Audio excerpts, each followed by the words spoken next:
Hello mga ka-Joyak! Samahan nyo ako magpa-orthodontic braces diri sa Bohol! Dahil decided na ako magpaayos ng ngipin, ayun tuloy, kasama na rin ako sa mga tribe. Sorry na guys! So, once upon a time, nagsusearch si Joyax ng dental clinic at ang Sumosot Dental ang napupusuan kong clinic. So, tara, samahan niyo ko. Kailangan talaga magpa-appointment, guys, bago pumunta. Kasi ang dami nilang pasyente.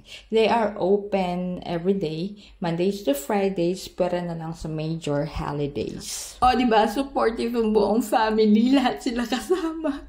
After mag-fill out ng records mo, for the go na sa x-ray, and then this is it. Ito na. Kinakabahan talaga ako dyan, guys, kasi nga sabi nila masakit lang magpa-braces, at saka mahihirapan kang kumain. Okay na rin yun para mapigilan kong kumain kasi lumalamon na naman si Joyax lumalakas kumain. At good thing, sobrang gaan ng kamay ng dentist ko. At mabait. Sobrang bait din. At nagpaalam ako mag-video dyan, guys, kasi alam nyo naman, sa panahon ngayon. Then, ang purpose ng video na to ay para i-share ang journey ko at para na din dun sa mga interesado kung saan ako nagpa-orthodontic braces. So, dito, kinakabit na yung mga brackets. At syempre, i-recommend ng dentist mo na maglinis or dental cleaning bago yung procedure. However, decision mo pa rin kung kailan ka magpapa-cleaning. Sasabihin din ng dentist mo kung ilan or ano yung ngipin na dapat pastahan.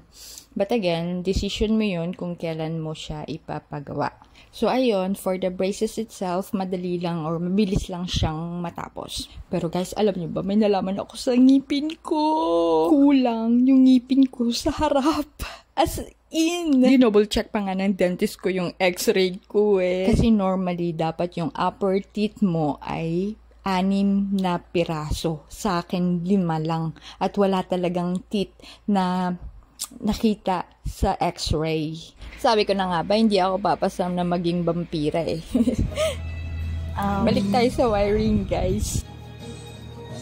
At turquoise talagang napili ko. Ayun tuloy, mukha siyang bulok sa malayo. Dapat pala light colors. For me, ano na, excellent na lang. Mahirap na ba? Huwag mapa, ma'am. Hindi ka karoon. So, tinanong ko, Doc, ngayon na ba ako iiyak? At sabi ng dentist, no, bukas pa yan mararamdaman.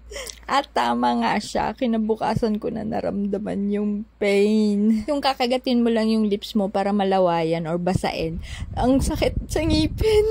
Tapos pag tinulak ng dila mo yung ngipin, mararamdaman mo talaga. Kaya ang hirap talaga kumain ng matitigas na pagkain. Tapos sa case ko, nilagyan ng mga sangkalan sa dulo ng mga bagang ko. Kaya siguro mag-hire ako ng mga taga-nguya. Tapos ako taga-lunok. So, ayun, after ng procedure, i-discuss sa'yo kung paano maglilinis, kung paano i-maintain, ano yung policy nila pag nawala at natanggal yung brackets. Then, ibibigay sa'yo yung dental kit mo at explain kung paano gamitin, etc.